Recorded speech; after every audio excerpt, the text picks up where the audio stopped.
Well, of course, we're all about the weather tonight. A lot going on. You no can visibility. See that's downtown Buffalo, what we can see of it there. We also want to let you know that there are some travel advisories out. No unnecessary travel in Niagara Falls and Fredonia and just about any place right now. Yeah, smart thinking, right? Don't Stay go out home unless you if have can. to. Absolutely. And Todd, he has been so busy tonight, and he's going to join us with the latest, we're hoping. Todd, you there? Yeah, I am here. I was just updating a caption on a photo, and I'm going to start with this because this was actually one of the concerns. With heavy wet snow, power lines, trees. There are a number of power outages, and I'll show you in just a moment. I was just updating this. I didn't get to put the location in. This is Dylan that sent this in. Brown Street and Collins Center. And he said a big thank you to our volunteer firefighters of Collins Center who removed multiple trees along the road. This is the concern. So, I mean, this is even with trees in many cases that don't have leaves on the ground. I just checked. Now, this is 7 minutes old, the number here. But this is NYSEG and National Grid combined outages at the moment, and they spread across a good stretch of western New York. There are a number across the southern tier, and there are even some here through northern Erie County. So hopefully this doesn't climb overnight tonight. The saving grace may be that the winds aren't going to get any stronger than what they are, but we're still seeing more snow. I mean, this is the radar over the last hour. Lightning strike, this one hit in the south side of Arkwright.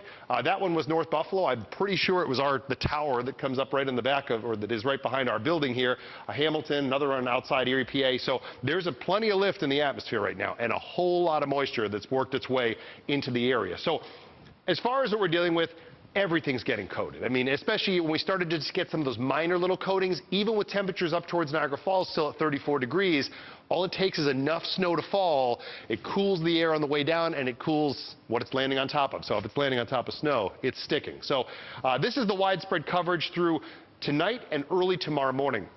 This is why, and I don't usually make comments about school departments, but it's probably the best idea that a lot of things have started getting ready to close for tomorrow, just because at least the widespread coverage of this continues through 8, 9 o'clock in the morning and then backs off. So once you hit late morning, fine. We'll still find some snow, mainly in the hills, but at least portions of the 90 will start to get some improvement.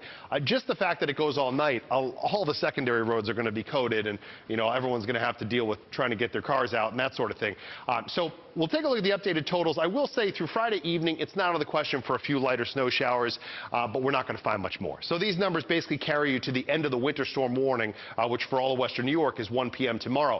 A couple of these numbers, I didn't change the upper numbers here for Williamsville and Amherst, but I did up the lower numbers. So it kind of narrowed the window there. So you kind of get a better idea of what I think you're actually going to find realistically. In some cases, the first inch may have melted because it was landing on water, but I can't always account for all those. So I did up the numbers for Buffalo as well. And that I'm going to call it the thunder snow bump, because seeing this much lightning this evening, the areas that I was on the fence, I just said, you know what? You can have the extra 2 inches that I'm pretty sure will end up falling.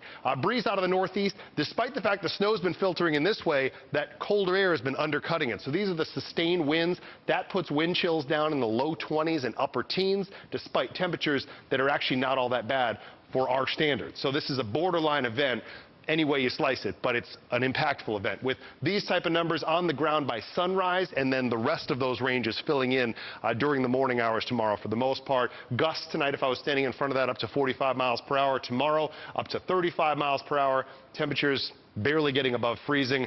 Big improvement for the weekend. I guess I could drive that home before all of you have to get outside and try to shovel this stuff. Get ready for it. It is likely to be heavy. Take breaks.